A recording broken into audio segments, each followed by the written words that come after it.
As I record this, Kate Bush is #1. How wild is that? Like, isn't that great? I'm. What a nice timeline to be in right now. Hello, I hope you're doing well. I'm Bob the Bookerer, and today I wanted to just do a quick weekly wrap up. I'm realizing my general appearance looks slightly more harassed than usual, which is true. It's a busy week, and a lot's happening, but all good and all exciting on the book front. Mostly, as you'll see, there's one exception, one very notable exception. The other three books I read were lovely. So let's get started. So first, I read Finding the Raga, an improvisation on Indian music by Amit Chaudhuri. And I'd heard really interesting things. I'd seen it sort of pop up on a few people's TBR lists and like on a few prizes, of course.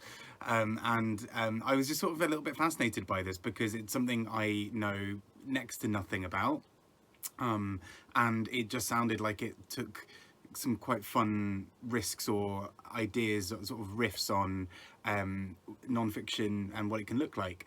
So this book is around, it's basically a bit of a history of Indian music, and particularly the raga. And a key part of this is around sort of rhythm and music timing and various other things. But I thought this book did some really interesting and clever things. It sort of, on the surface, it might seem like one of those things where if you don't know anything about Indian music, this would not really work for you. But actually, on the flip side, I know very, very little about it and knew very, very little before starting. And this book is more of a sort of, in some ways, a sort of political history of India and sort of other basically a look at Indian history and kind of cultural history through music, but through that we get a lot of family history, politics, geography, and various other things. And so there's this real discussion in the heart of it, which I thought was really interesting, around what are some of the sort of geographical sort of differences around India, and how does that play into some of the music? How does music itself play into a sort of cultural history? How much does that cultural history inform how you think about various things?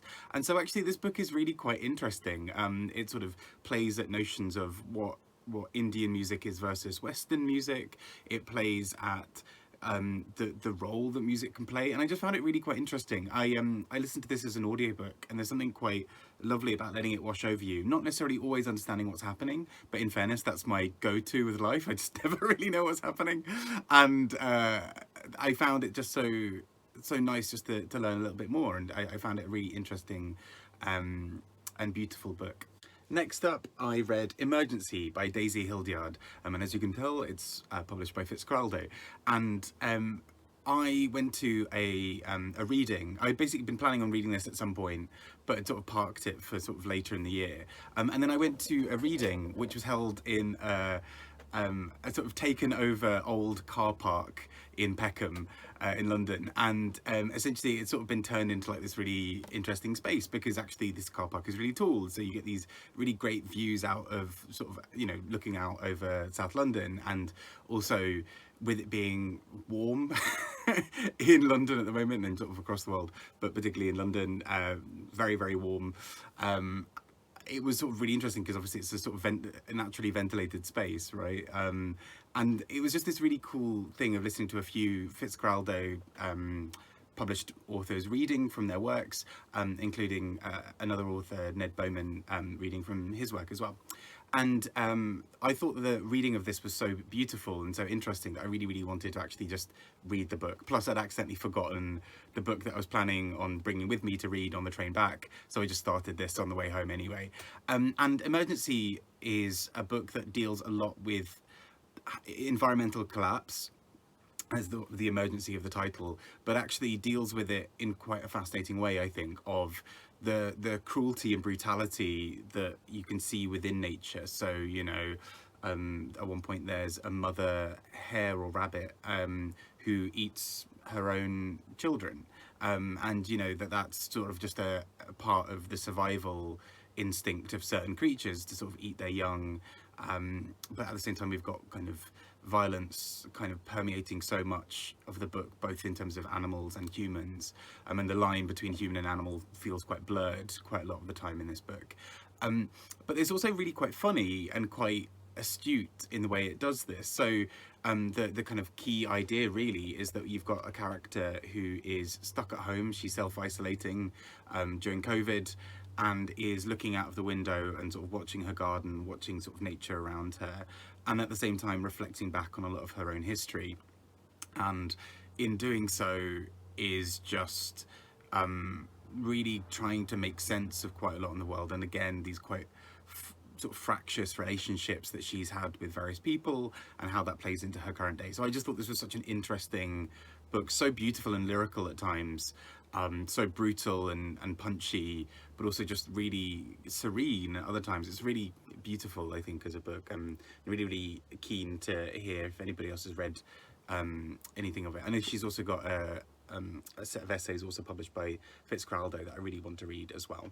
Next up, my first and hopefully only 1-star rating of the year, Fuccboi, because I'm not getting demonetized for this, by Sean Thor Conroe, which, like, I'd been warned. I'd known that Kieran over at Katie Books had hated it, and Kieran, when we met up once, made me read the first few pages in a Waterstones, and I read those pages and thought, in the words of Alyssa Edwards, "Mama, this is garbage."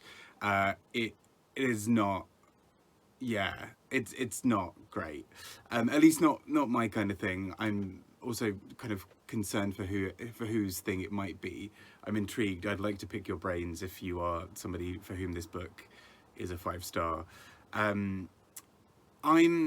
Yeah. Long story short, I mean, the title in many ways says it all in terms of where it's going, but it is a guy who's somewhat at a crossroads in his life and is sort of trying to work out how everything's going and whatever.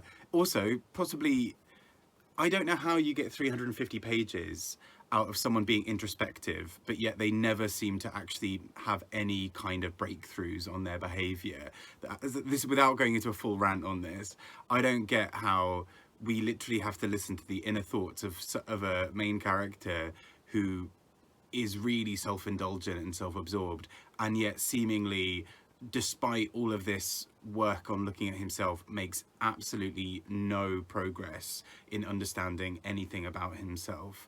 I find so much of the way this book is written just utterly confusing, because it's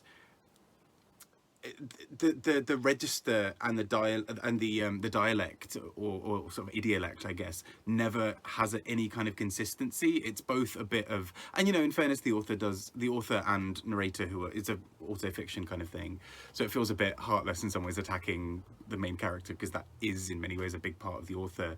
But you know, the author does say about having grown up and sort of changed locations quite a few times. And I get that, but as a result, there's no kind of cohesive voice of this book. The voice is so scattered. It changes between kind of like street slang and highfalutin, like literary kind of speak, and then various regional accents all smushed together, often in the same sentence. So it's really jarring to read, and I kind of hate Kieran for making me read this. This book has sort of been passed through many hands of sort of people reading it, being disgusted by it, and mailing it on to the next person, and I happened to be the person receiving this curse of this chain letter. I hated it. I don't say that very often with books. I read almost the entirety of it. I had one moment that made me laugh, and even then I think that was lifted from a song lyric. I just found it really self-indulgent in the worst kind of way. I can deal with narrators who are a bit self-absorbed, where the kind of the writing around it subtly mocks them. I don't think I can deal with it when there isn't that self-realization or sort of acknowledgement of that. So yeah, not really recommending this one, as you may be able to guess. I almost promised myself I wasn't going to give it that much oxygen, and look, here I am 3.5 minutes in. So you win, Sean Thor Conroe. You win. What a sad little life.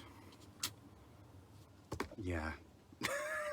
And to wrap this up on a nicer note, I finished the book that shall now no longer be named, and I read Trust by Hernan Diaz. which I absolutely loved. I thought this book was really clever and really interesting in the way it approaches things.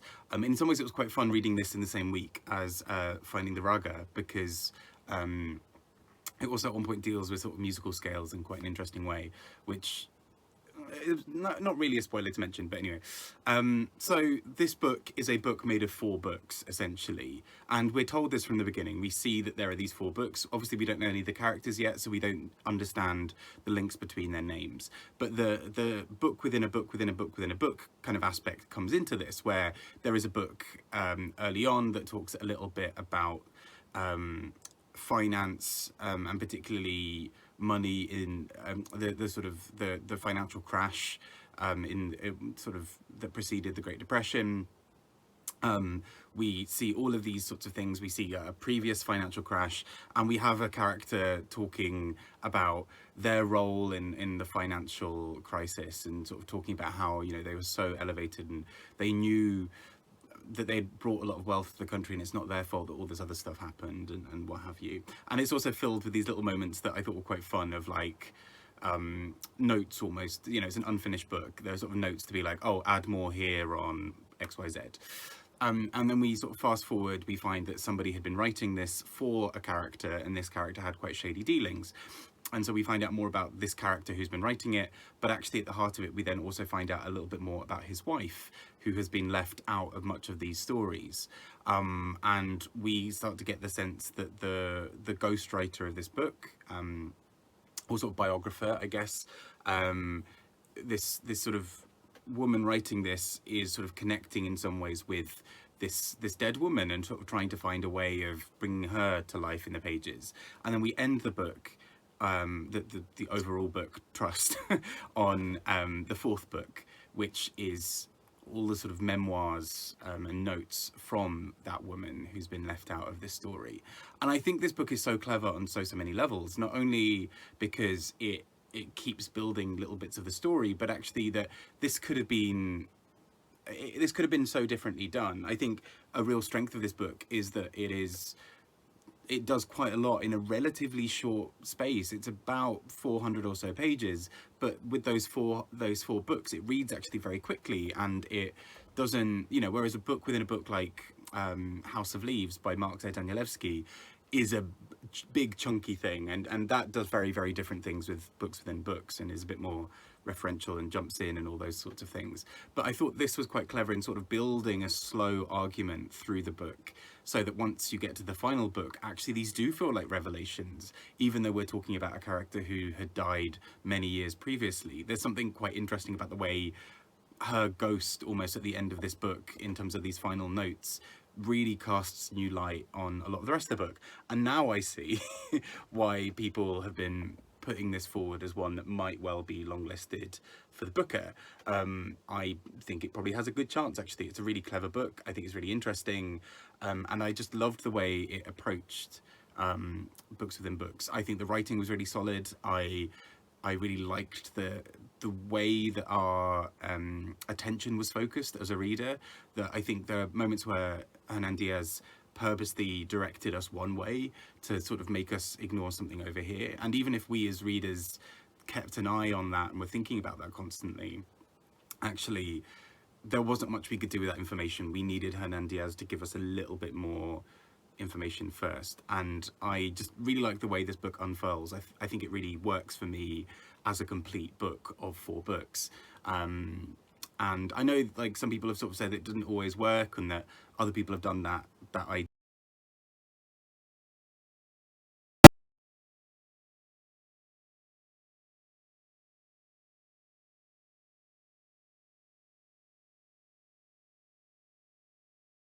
good place, whether that's just developing a story in a really interesting way, whether that's making a really solid point, whether that's giving a good payoff or whatever. And that's the feeling I got throughout this book, of feeling quite safe whilst being completely uncertain. And I think that's something really quite special about this book. Anyway, so those have been the 4 books I've read this week, one of which we'll never speak of again. I hope you've had a good reading week. I hope things are going well for you. I hope you're not melting in the summer like I am. I would say most of the shininess is from moisturizer rather than sweat, but actually at this point, who knows? It's probably a horrible mix of both. But anyway, I've been Bod the Booker. Take care and speak to you all soon. Bye bye.